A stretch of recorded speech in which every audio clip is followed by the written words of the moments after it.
Have you ever frustrated when seeing a self-defense techniques demonstrations against a compliant opponent?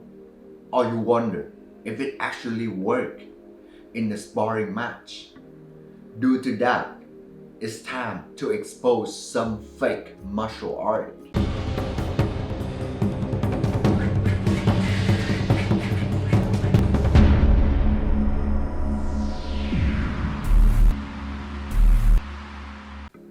I'm getting excited. Let's talk about opponent resistance first. And I study sports science, so I'm just gonna use basic sports science concept to explain this. Okay? If your training partner or your student help you to demonstrate, then it's not realistic anymore. Because martial art mainly based on stimulus and response. And in my case, for example, my student helped me film. So I know all of his tail is, I know his telegraph, I know his next move is, gonna teach him all of this, right? He see me move so many times. He know what my next combo is, he know what my next shot is. So it's not realistic anymore. And in order to make martial art work, you have to train your response into the reflexes. The difference is the reflexes, the signal go through the spinal cord and go out right away. You don't have to process it. Compared to the response, the signal have to go up to the brain. You have to collect it, gather it, process it, and then come out with a solution, then signal back to the arm to move or something, right? Way too slow. If that's the case, then basically for non-compliant opponent scenarios, we just counter each other trick. In a cognitive level, doesn't matter if you like it or not. In order to make it real, like an online demand, then I have to pick fight with a total stranger and then let my student film me beat the shit out of him. That's so wrong. I don't even want to say it. Yesterday, I watched this YouTube guy, big channel. He talking about how, he want people to actually go hard and go real, film it and send it to him, prove to him that the stuff work. And if you're so scared, just put on the full contact gears.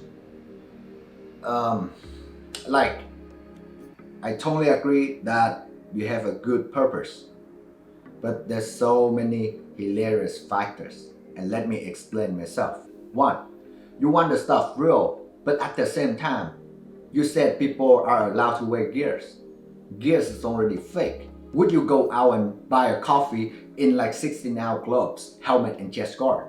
No. This also gives you a false sense of security, which will alter your reactions, and that will alter all of your response, which turn it into a complete different sequence, right? How many times that you see in a full contact stick sparring and knife? People charge at a foam stick and rub a knife. If it's real, I wonder if they would, run toward them like that. Every single time, my student in my living room, every time I show a knife defense techniques, they can do it smoothly.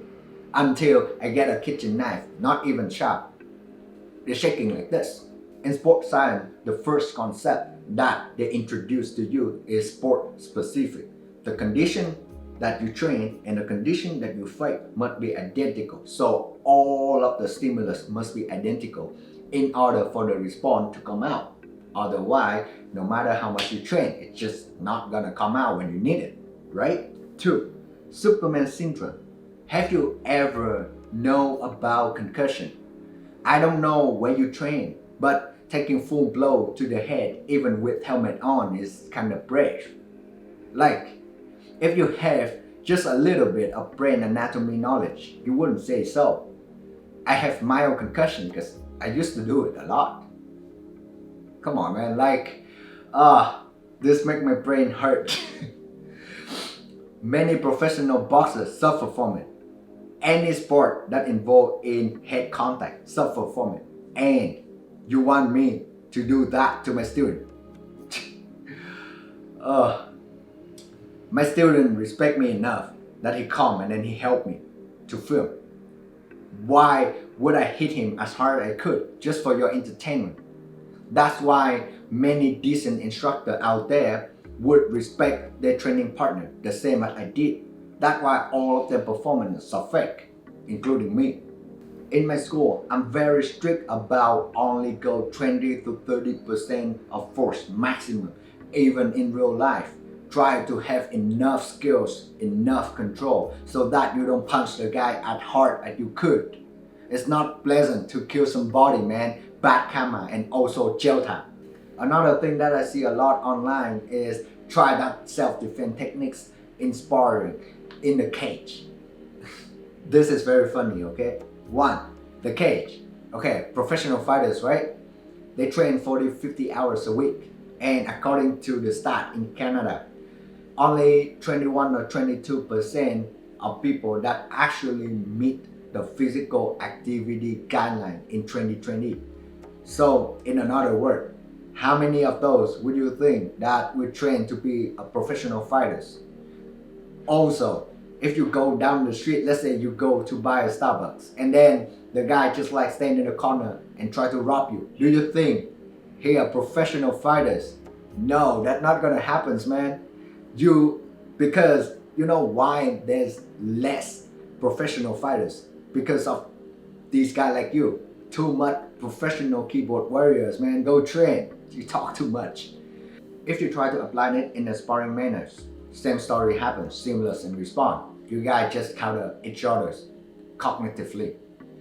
That's why the easy fix of this is you cross train. That's why MMA cross spar a lot, which is cool. I respect that. I used to do that with MMA, with boxing, with Muay Thai, with Kung Fu, with karate. Fun time. I respect MMA fighters, boxer a lot because, you know, most of them move pretty good. They train pretty hard. They're way better than, you know, average YouTube sifu. So that's why I respect them. But never mistake it into a real life scenario, because if you train MMA, yes, you can fight. But then now you focus into one specific scenario. That is one-on-one dueling situations.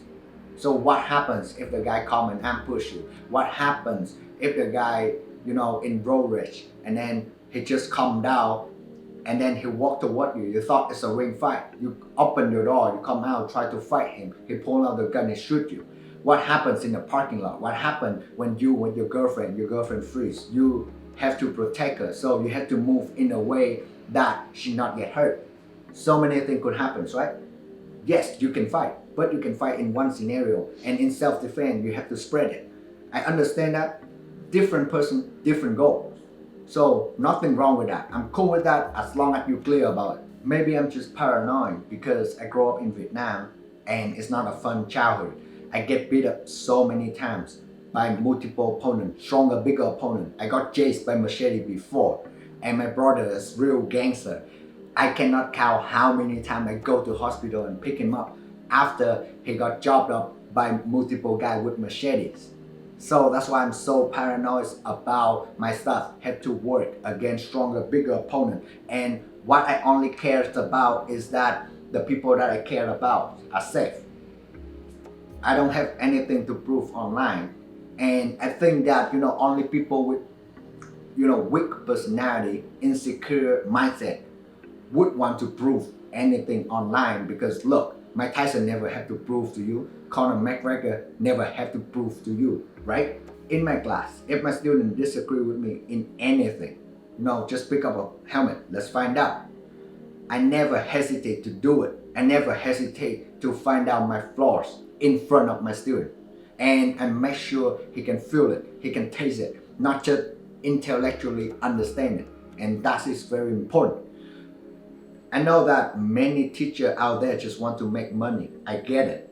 But it's also a student fault to, you know, trust that voodoo shit, because, you know, your life is on the line when you're out there in the street. Why the hell you want to trust somebody's word? At least you have to experience, or at least I am. My personality is like, I have to freaking experience it, or I won't believe it.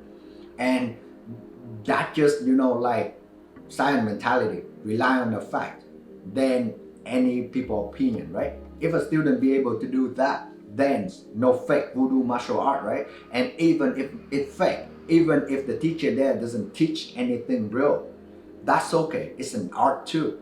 As long as the student come there, he feel good, he feel relaxed, like a getaway from his stressful life events. That's good.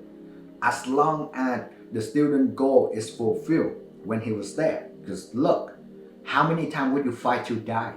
It's not that much, right? But how many people get depression here? Here in Canada right now, 60% something up.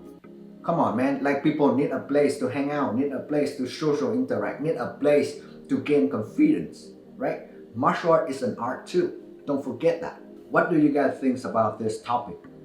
I myself don't want to target anyone, and I know that guys only want to do good for the community. Just want to share my point of views. And a reminder, we're not enemies. The enemies is out there in the street. Why we want to fight each other? Just to fight who better, who cares. You guys can be the best. I just want to learn the stuff that will make me survive in the street. Thanks you guys for watching. Cheers.